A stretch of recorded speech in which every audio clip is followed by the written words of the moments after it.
accord stratégique entre Maurice et les Seychelles pour la gestion des ressources dans l'océan Indien. Ces deux pays exerceront conjointement leurs droits souverains sur la zone commune du plateau continental. L'extension de ce plateau permettra ainsi aux deux pays d'avoir accès aux ressources des fonds et du sous-sol marin dans une zone additionnelle de 396 000 km². Un accord a été signé en ce sens ce matin à la Claris House entre le Premier ministre et le président des Seychelles. James Michel a eu une session de travail avec Navin Ramgoolam et plusieurs ministres ce matin. Pour Navin Ramgoolam, c'est un accord sans précédent. Ce sont des propos recueillis par Kajal Ramkaran.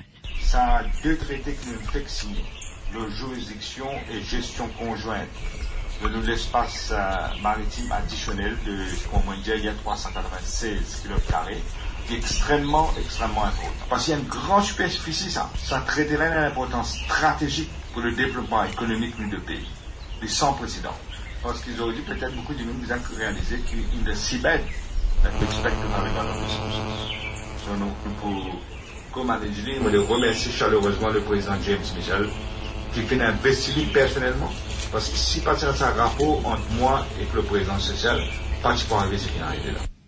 James Michel, à son tour, a tenu à remercier le gouvernement mauricien. Selon le président des Seychelles, c'est un accord historique qui a été signé ce matin. James Michel, propos recueillis par Kajal Ramkaran. Pour la première fois dans le monde, des pays viennent ensemble pour négocier l'extension continental shelf et pour exploiter les ressources qu'il y en a dans le sous-sol.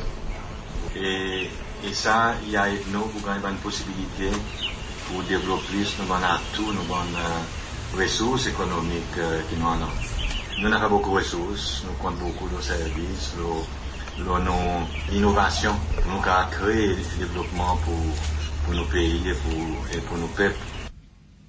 Le président des Seychelles s'est ensuite rendu à la commission de l'océan Indien à 4 bornes où il s'est de nouveau adressé à la presse. James Michel a plaidé pour une collaboration plus étroite entre Maurice et Seychelles. Après cette visite, direction la State House a réduit. Le président de la République a tenu un déjeuner en son honneur. Swanero Jugnet a aussi remis à James Michel son insigne de Grand Commander of the Star and Key of the Indian Ocean, la plus haute distinction décernée par l'État. Le Premier ministre, le ministre des Affaires étrangères Arvind Boulel et Nicolas Avonmali étaient présents à cette cérémonie. James Michel qui a quitté le pays à 16h15 cet après-midi après une visite officielle de 2 jours.